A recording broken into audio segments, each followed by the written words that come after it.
Welcome back Amudha சமையல். இன்னைக்கு நம்ம என்ன பார்க்க போறோம்னா chettinad இறால் குழம்பு தான் பார்க்க போறோம். வாங்க இதை எப்படி பண்றதுன்னு பார்க்கலாம்.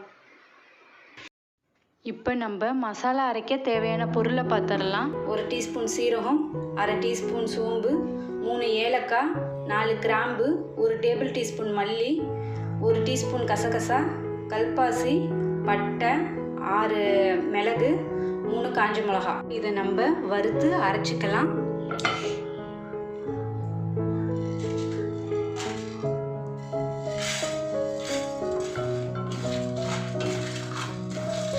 ஒரு 2 நிமிஷம் வறுத்தா போதும்.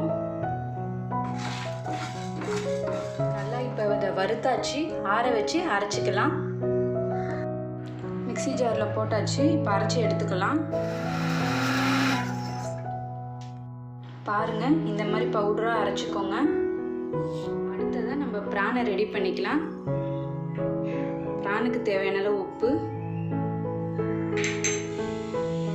1/4 டீஸ்பூன் மஞ்சத்தூள், 2 டீஸ்பூன் காஷ்மீரி மிளகாய்த்தூள், போட்டு இதை நல்லா மிக்ஸ் பண்ணி விட்டுக்கோங்க. கொஞ்சமாக தண்ணி தெளித்து பேஸ்ட் மாதிரி ஆக்கிக்கலாம்.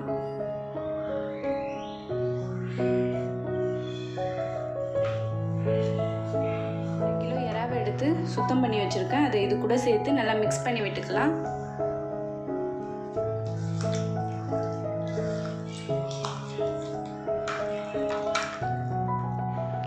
இதை பிசைஞ்சிட்டு 10 நிமிஷம் ஊற வச்சுக்கோங்க. அப்போ தான் குழம்பு இன்னும் டேஸ்ட்டாக இருக்கும்.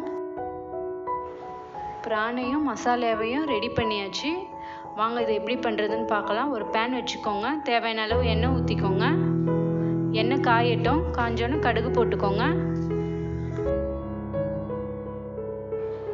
எண்ணெய் காஞ்சிருச்சு. இப்போ நம்ம கடுகு போட்டுக்கலாம். கடுகு பொரியட்டும்.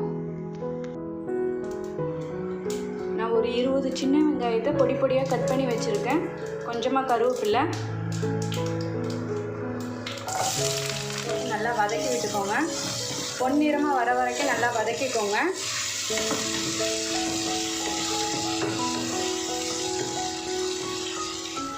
குழம்புக்கு தேவையான அளவு உப்பு போட்டுக்கலாம்.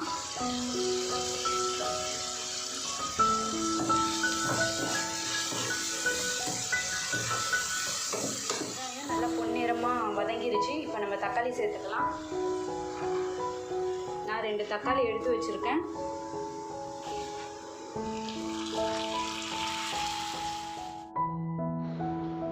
தக்காளியை நல்லா வதக்கிக்கோங்க. அது நல்லா மசிஞ்சு வரட்டும்.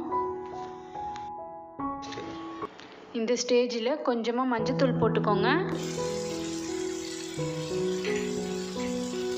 ஒரு பச்சை மிளகாய் எடுத்துருக்கேன், 2ஆக கட் பண்ணியிருக்கேன். போட்டு நல்லா வதக்கிக்கலாம். தக்காளி நல்லா மசிஞ்சு வரணும், அந்தளவுக்கு நல்லா வதக்கிக்கோங்க. தக்காளி நல்லா மசிஞ்சு வந்துருச்சு. இப்போ நம்ம எடுத்து வச்சு இஞ்சி பூண்டை போட்டுக்கோங்க. அது பச்சை ஸ்மெல் போகிற வரைக்கும் நல்லா வதக்கிக்கோங்க. நல்லா மசிஞ்சிருச்சு. இஞ்சி பூண்டு பச்சை ஸ்மெல்லாம் போயிடுச்சு. நம்ம எடுத்து வச்ச 2 டீஸ்பூன் வீட்டு மிளகாத்தூள் போட்டுக்கலாம்.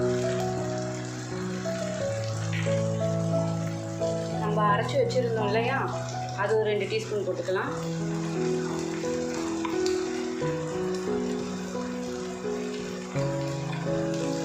போட்டு அதை நல்லா எண்ணெயிலேயே அதை வதக்கிக்கோங்க. பார்த்தீங்களா, எண்ணெயில் நல்லா பிரிஞ்சு வந்துருச்சு. இப்போ நம்ம எடுத்து வச்ச புளி கரைசலை இதில் ஊற்றிப்போம்.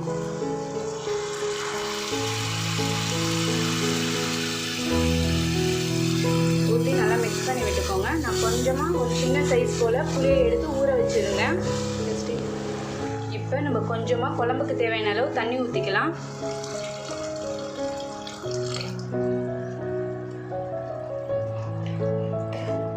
நல்லா மிக்ஸ் பண்ணி விடுங்க.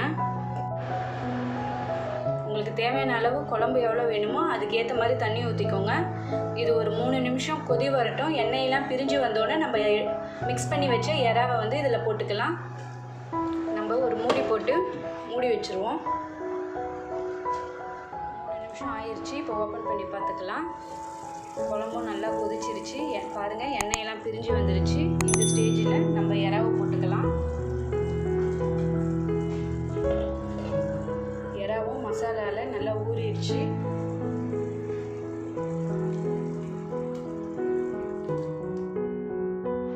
எறாவை போட்டு நல்லா மிக்ஸ் பண்ணி விடுங்க. குழம்புல 5 நிமிஷம் கொதிச்சா போதும். 5 நிமிஷம் ஆயிடுச்சு. ஓப்பன் பண்ணி பார்க்கலாம்.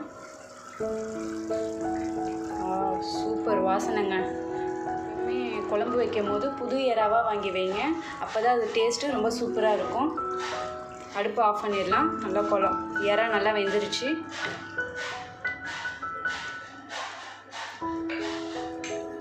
கடைசியாக நம்ம எடுத்து வச்ச கருவேப்பிலையை போட்டுக்கலாம். செட்டிநாடு இறால் குழம்பு ரொம்ப சூப்பராக வந்திருக்கு. இதே மாதிரி நீங்களும் உங்கள் வீட்டில் ட்ரை பண்ணுங்கள். எப்படி இருந்துச்சுன்னு கமெண்டில் சொல்லுங்கள். இந்த வீடியோ பிடிச்சிருந்தா அமுதா சமையலுக்கு சப்ஸ்கிரைப் பண்ணுங்கள். பக்கத்தில் இருக்கிற பெல் ஐக்கானை ப்ரெஸ் பண்ணுங்கள்.